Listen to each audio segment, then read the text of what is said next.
오늘 우리에게 주신 하나님의 말씀은 요한복음 4장 16절에서 26절까지입니다. 이르시되 가서 네 남편을 불러오라. 여자가 대답하여 이르되 나는 남편이 없나이다. 예수께서 이르시되 네가 남편이 없다 하는 말이 옳도다. 너에게 남편 5이 있었고 지금 있는 자도 네 남편이 아니니 내 말이 참되도다. 여자가 이르되 주여 내가 보니 선지자로소이다.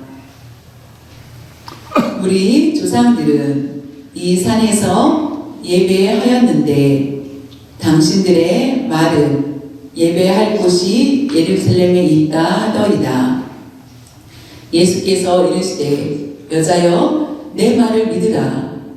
이 산에서도 말고 예루살렘에서도 말고 너희가 아버지께 예배할 때가 이르리라. 너희는 알지 못하는 것을 예배하고 우리는 아는 것을 예배하노니 이는 구원이 유대인에게서 남이라. 아버지께 참되게 예배하는 자들은 영과 진리로 예배할 때가 오나니 곧 이때라. 아버지께서는 자기에게 이렇게 예배하는 자들을 찾으시느니라. 하나님은 영이시니 예배하는 자가 영과 진리로 예배할지니라. 여자가 이르되 메시아 곧 그리스도라 하는 이가 오실 줄을 내가 아노니 그가 오시면 모든 것을 우리에게 알려주시리라. 예수께서 이르시되 네게 말하는 내가 그라 하시니라. 아멘.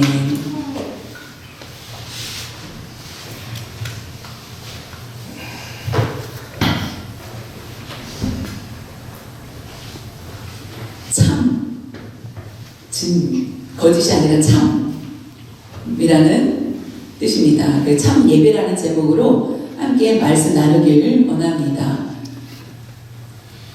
참 예배라는 것이 무엇인지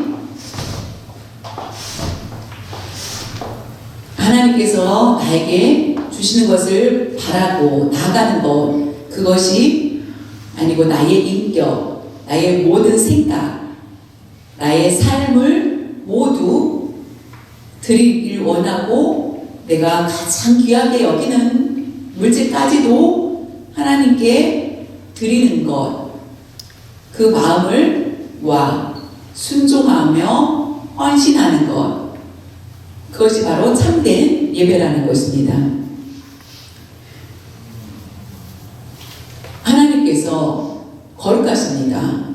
거룩하시기 때문에 나도 하나님께서 나에게 거룩하심의 능력을 주셨기 때문에 나도 거룩해지고 우리가 하나님의 자녀다우게 하나님께 거룩한 예배를 드리는 것이 하나님께서 원하시는 예배라는 것입니다.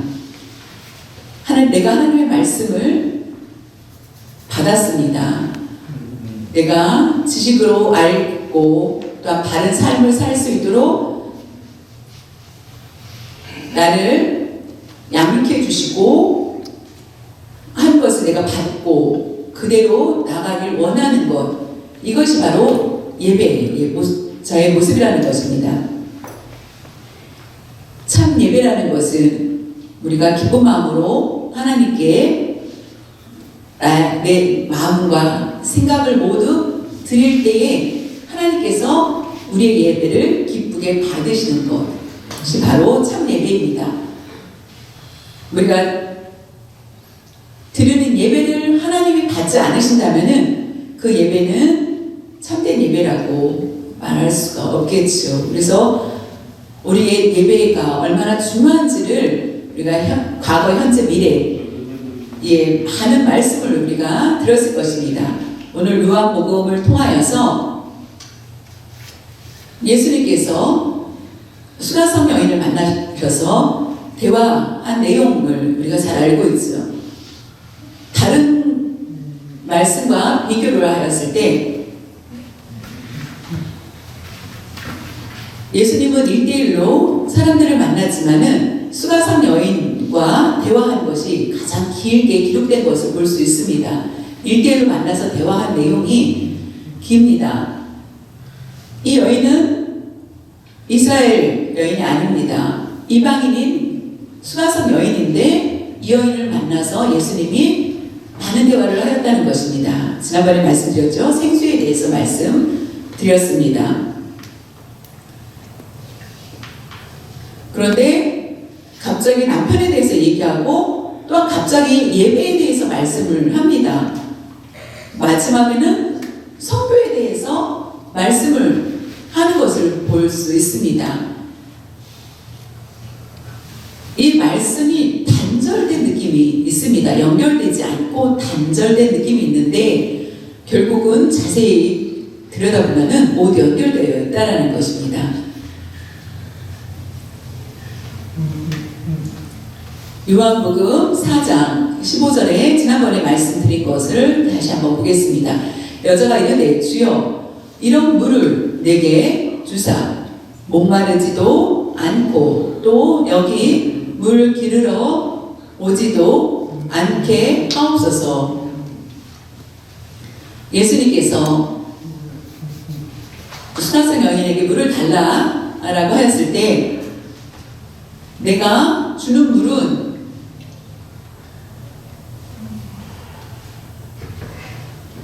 예수님께서 갑자기 말씀하십니다. 내가 주는 물은 영원히 목마르지 않을 것이다. 그 말씀을 듣자 그 여인은 주여 그러면 그런 물을 내게 주셔서 내가 목마르지 않게 하여 주십시오. 밖에 나오는 것도 힘든데 저희 물 길러 오는 것도 힘든데 이런 물을 주십시오 라고 얘기하는 것입니다. 요한복음 4장 15절에 16절에 보면은 이럴 때 가서 내 남편을 불러오라. 갑자기 위에 내용과 단절된 느낌이 들지 않습니까? 물을 주신다고요? 목마르지 않은 물을? 그러면 그 물을 주십시오. 그러면 제가 집에서 그 물을 계속 마시고 싶습니다 라고 물었는데 갑자기 예수님은 그것에 대한 대답이 아니라 엉뚱하게 내 남편을 불러오라 라고 얘기합니다. 내 남편을 불러오라 라고 하자 수가성 여인의 마음은 왜 괴로웠을까? 물 문제일까? 남편의 문제인가? 지금은 남편이 없어도 괜찮습니다. 옛날에는 혼자 사는 것이 굉장히 힘들었던 시대입니다. 반일을 할 수 있는 일을 하기에는 너무나 연약했기 때문입니다. 지금은 모든 능력들이 굉장히 많이 주어져서 혼자도 살 수 있었지만 이 시대 때에는 남편 없이 혼자 산다는 건 굉장히 힘든 상황이었기 때문에 많은 의지가 필요했던 시대였습니다. 그 마음에 괴로움이 있었던 것을 너무나 잘 알았던 예수님은 그 마음에 물의 문제가 아니라 남편의 문제라는 것을 알았기 때문에 너희 남편을 불러오라 라고 하신 것을 볼 수 있습니다. 그 여인은 갑자기 이 말을 들었을 때 기분이 나빴습니다.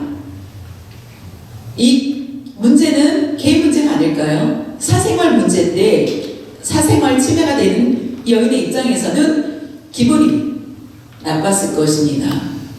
그런데 예수님은 그 여인의 과거, 현재, 미래까지도 다 아시기 때문에 요한복음 4장 17절에 보면은 여자여 대답하여 이르되 나는 남편이 없나이다. 여자가 대답하기를 이르되 나 남편은 없나이다. 예수께서 이르시되 네가 남편이 없다 하는 말이 옳도다. 안다. 남편을 불러오라 라고 해서 저는 남편이 없습니다 라고 하자 내 말이 맞다. 내가 그것을 안다 라고 말씀하시는 것을 볼 수 있습니다. 네, 안다. 4장 18절에 보면 너에게 남편 5이 있었고 지금 있는 자도 내 남편이 아니니 내 말이 참되도다.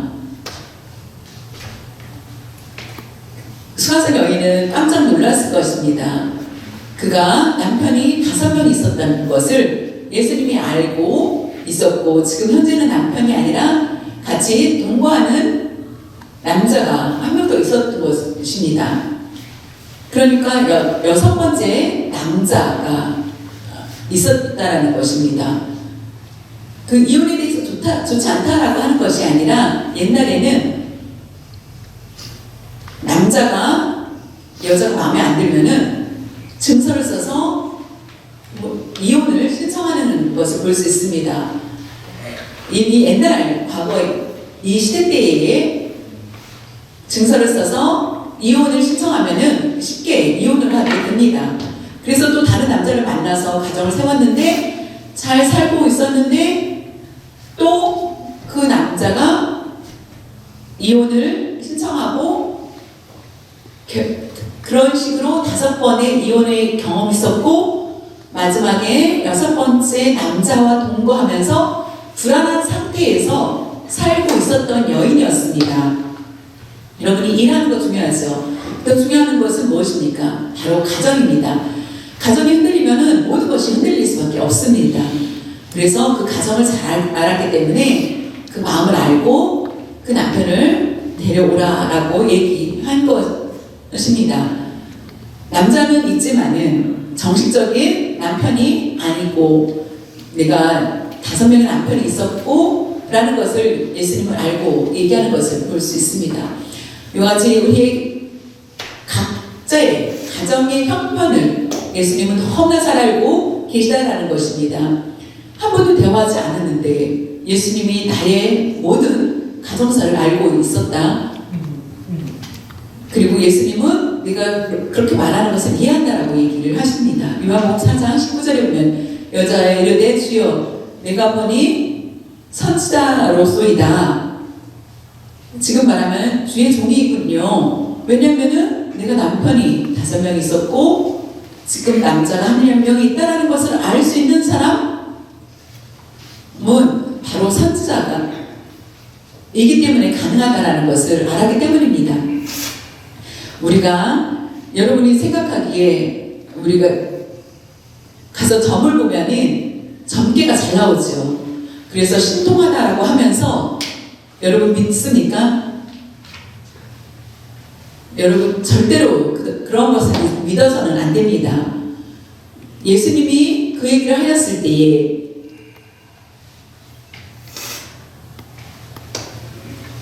선지자라는 얘기를 하자 또 한 번 주제가 바뀌는 것을 볼 수 있습니다. 4장 20절에 보면은 우리 조상들은 이 산에서 예배하였는데 당신들의 말은 예배할 곳이 예루살렘에 있다 하더이다. 우리 조상들이 라는 것은 사마리아 사람들이 얘기합니다.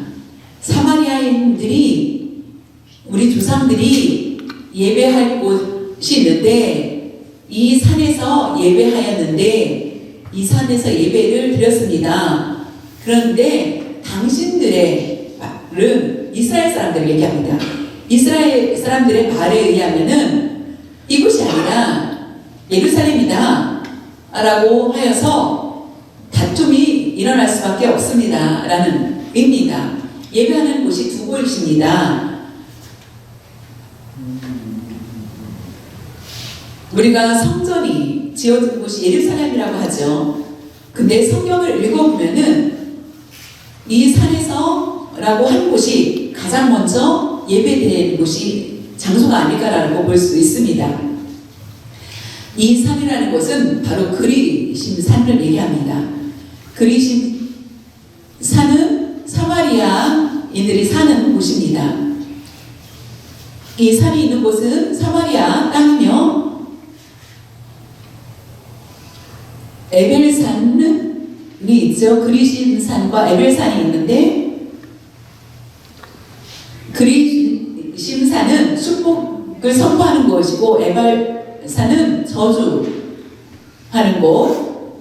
곳이라는 것을 볼 수 저주하는 것으로 볼 수 있습니다.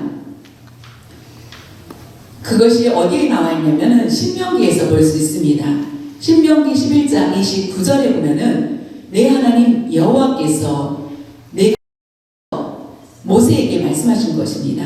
가서 차지할 땅으로 너를 인도하여 들이실 때에 너는 그리심 산에서 축복을 선포하고 에발 산에서 저주를 선포하라라고 하신 것을 볼 수 있습니다.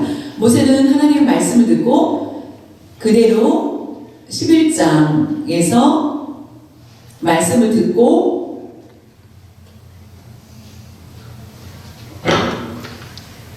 그리심산과 에발산에 가서 축복을 하고 저주를 하는 것을 볼 수 있습니다. 그래서 이스라엘 백성들은 모두 그리심산은 귀한 약속의 산이라는 것을 알고 사마리아인들이 그 땅에서 살았기 때문에 이곳은 굉장히 중요하고 이곳이 더 예배하는 장소다라는 것을 얘기하는 것입니다.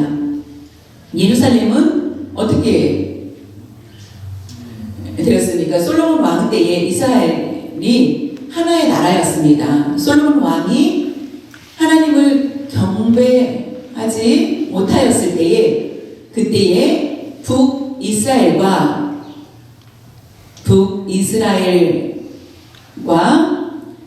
남유다로 이스라엘이 두 동강이 나는 것을 볼 수 있습니다.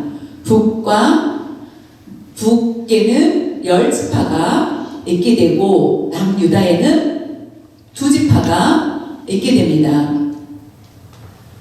유다와 베냐민 지파는 남유다에 있게 됩니다. 그래서 남유다라고 합니다. 그것은 바로 다윗 왕의 조상 솔로몬의 혈통을 받은 우리가 바로 예루살렘에서 예배를 드리는 것이 맞다 라고 하면서 예루살렘과 그리심산에서 예배 드리는 사람들이 서로 여기가 맞다라고 하면서 주장하는 것입니다.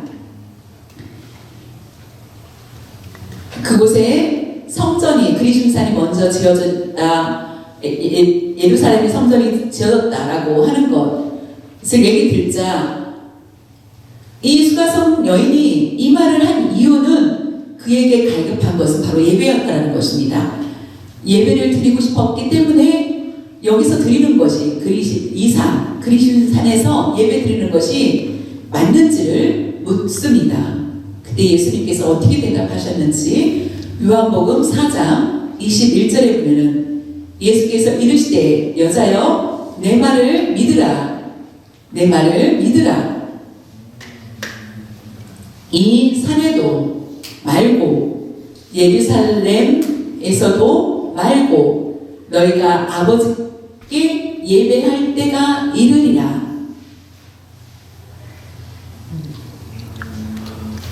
예수님이 하신 말씀은 이 산도 중요하지 않다. 아버지께 예배할 때가 이를 것이다. 너희에게 아버지께 예배할 때가 이를 것이다. 아버지라는 단어가 이렇게 나옵니다. 아버지께. 이스라엘 백성들은 하나님을 여호와라고 불렀습니다. 여호와라고 불렀을 때에 그들은 두려워서 주라는 의미인 아도나이 주님, 여호와라는 이름을 불렀을 때 하나님은 거룩하시고 나는 죄인이기 때문에 감히 부를 수 없는 나였는데 예수님은 아버지라고 얘기를 합니다. 지금 첫 번째로 아버지라는 얘기가 나왔죠. 3번이 나오는데요. 이 산도 저 산도 아니다. 예배할 때가 이를 것이다. 이미 이뤘다. 내가 그이다. 내가 아버지라는 의미입니다. 요한복음 4장 22절에 보면은 너희는 알지 못하는 것을 예배하고 우리는 아는 것을 예배하노니 이는 구원이 유대인에게서 남이라. 너희는 알지 못하는 것이라는 것은, 수가성 여인에게 말씀하신 것은 구약에 대해서 믿지 않고 모세 오경만 그들은 믿었습니다. 모세 오경은 창세기, 출애굽기, 민수기, 신명기, 레위기를 얘기합니다. 그것만 가르치고 그것만 믿었기 때문에 다른 것을 믿지 않았다는 것입니다.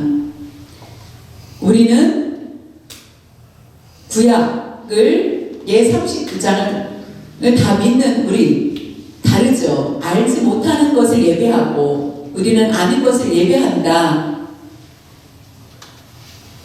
그 이유는 구원이 수가성이 아니라 유대인에게 유대 지파를 통하여서 난다. 예수님이 어떻게 태어나셨습니까? 예수님의 혈통을 보면은 유대 지파에서 태어나셨고 그가 주가 된다 라는 것을 말씀하고 계신 것입니다. 요한복음 4장 23절에 보면은 아버지께 참되게 예배하는 자들은 영과 진리로 예배할 때가 오나니 곧 이때라. 이때라 아버지께서는 자기에게 이렇게 예배하는 자들을 찾으시느니라. 아버지께 참되게 예배하는 자들은 영과 진리로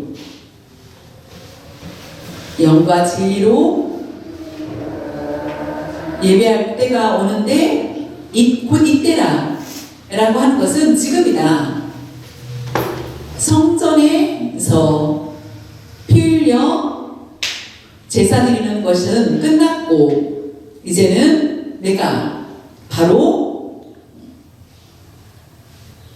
예배 받을 대상이라는 것입니다. 교회가 있어야만 하나님이 찾아오신다 라고 하는 때가 많이 있습니다. 화려한 성전을 만들어야만 교회가 오고, 작은 교회, 찌그러진 교회는 하나님이 오시는 것이 아니라 우리에게 오시는 예수님은 영과 진리로 예배하는 그곳에, 장소가 어디든 상관없이 예수님은 찾아오신다는 것입니다. 하나님을 만나고자 간절히 찾는 자에게 예수님은 찾아오신다는 것입니다. 지금 우리에게 오신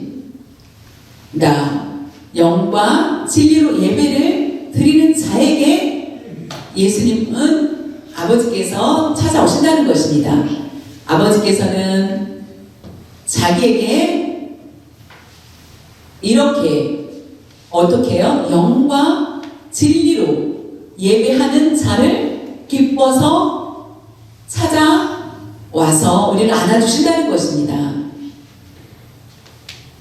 짐승을 각을 떠서 하나님께 드리는 것이 아니라 우리 영과 진리로 예배 드리는 자를, 요한복음 4장 24절에 보면 하나님은 영이시니 예배하는 자가 영과 진리로 예배할지니라.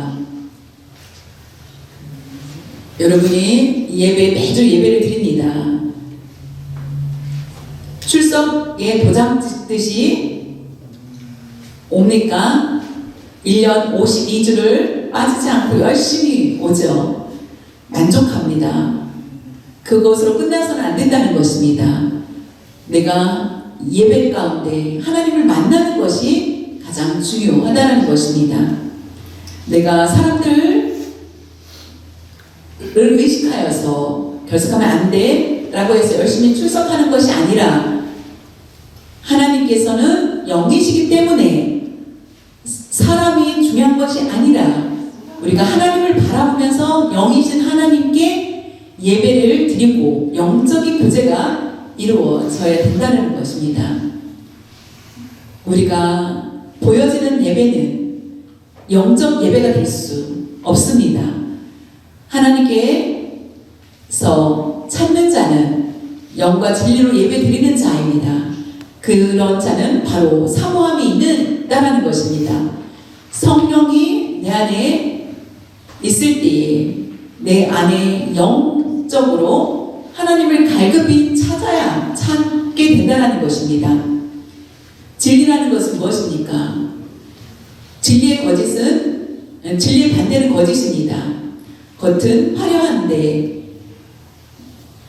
참되지 못한 그런 모습, 내 안과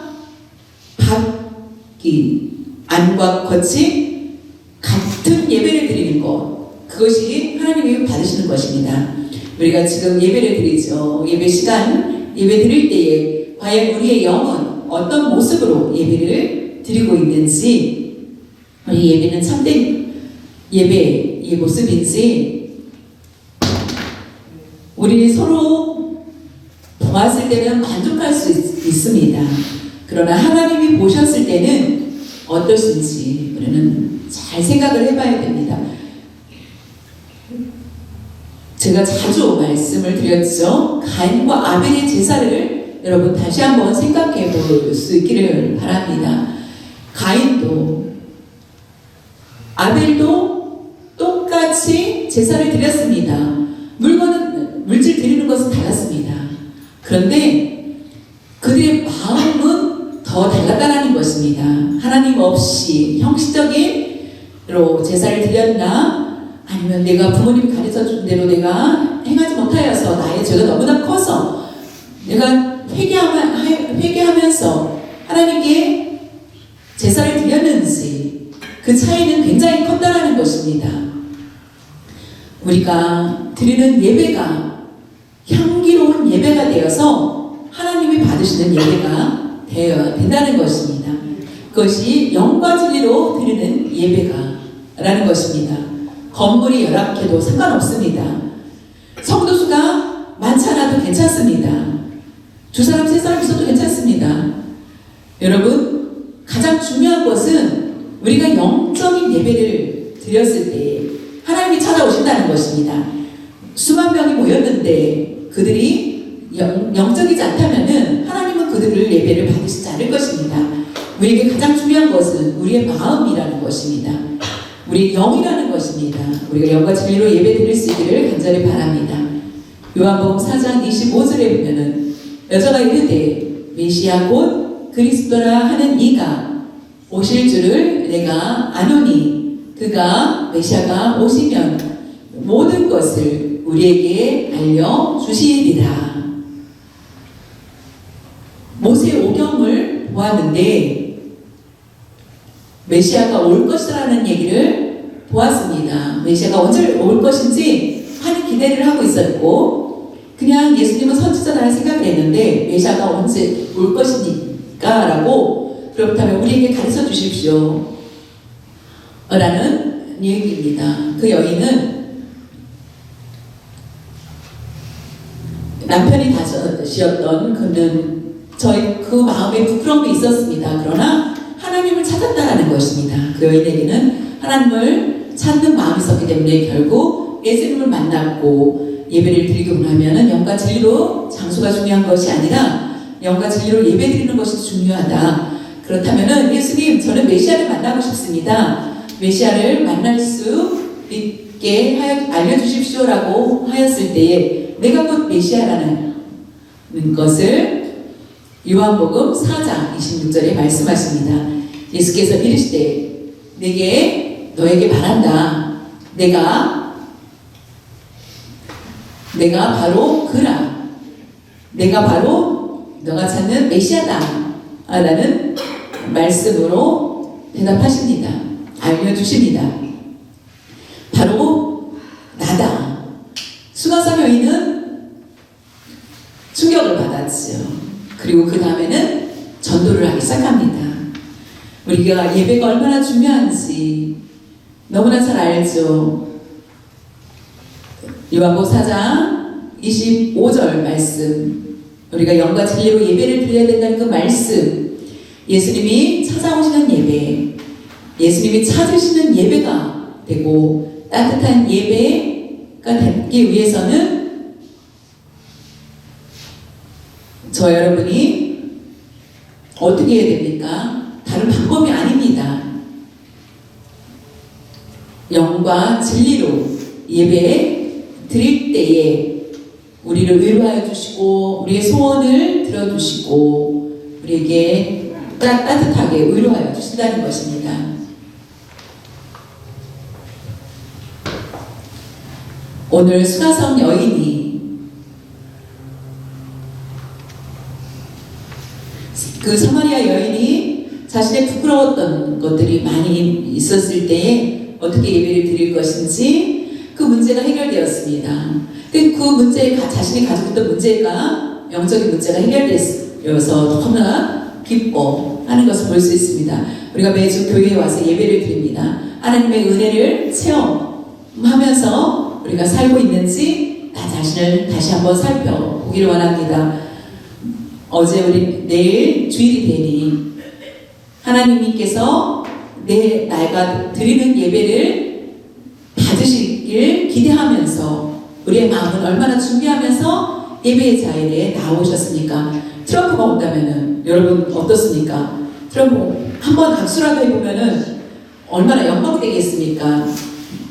그런 기대하는 마음처럼 우리가 전능하신 하나님을 만난다고 생각을 한다면은 하나님과 악수하러 온다면은 영으로 교제 나누기 위해서 온다면은 우리가 참된 예배자, 축복된 예배자가 되어야 된다는 것입니다. 메시아는 바로 예수 그리스도이십니다. 예수님이 누구신지 바로 십자가에 보혈을 흘려 주셔서 우리를 의로운 자로 만들어 주셨다라는 것입니다. 그리고 우리가 예수님 때문에 하나님과 교제할 수 있게 된 것입니다. 하나님을 만나기 위해서 예수님은 자신의 목숨을 다 바쳐서 희생하신 그 마음을 안다면은 우리가 그 귀한 예수님 앞에 나올 때 우리가 거룩한 마음으로 신령과 진정으로 예배드릴 수 있는 여러분 모두 되시기를 바랍니다. 하나님 아버지 감사합니다. 저희들 공의의 하나님에 대해서 알지만 예수님을 믿고 하나님은 온유하시다 아버지시며 우리 참된 아버지라는 것을 아버지를 부를 수 있게 하여 주심을 감사드립니다. 사마리아 여인이 예배를 드리고자 하였지만은 그가 사모하는 마음이 있었지만은 장소를 생각을 하여서 많은 고민이 있었습니다. 예수님을 만났을 때에 영과 진리로 예배 드리는 곳이 바로 하나님이 받으시는 예배의 장소라는 것을 깨닫게 하여 주신 것처럼 우리도 깨닫게 하여 주신 것을 감사합니다. 하나님 아버지, 우리가 오래 신앙생활을 하였지만은 무엇보다 매주 하나님께 예배를 드리면서 내 마음을 철저히 드린다고 하였지만은 우리의 마음이 신령과 진정으로 예배를 드렸는지 다시 한번 깨달을 수 있도록 성령님 저희들을 가르쳐 주시고 올바른 예배를 드릴 수 있도록 우리의 마음을 변화시켜 주시옵소서. 감사하며 모든 말씀을 주 예수님의 이름으로 기도드렸사옵나이다. 아멘.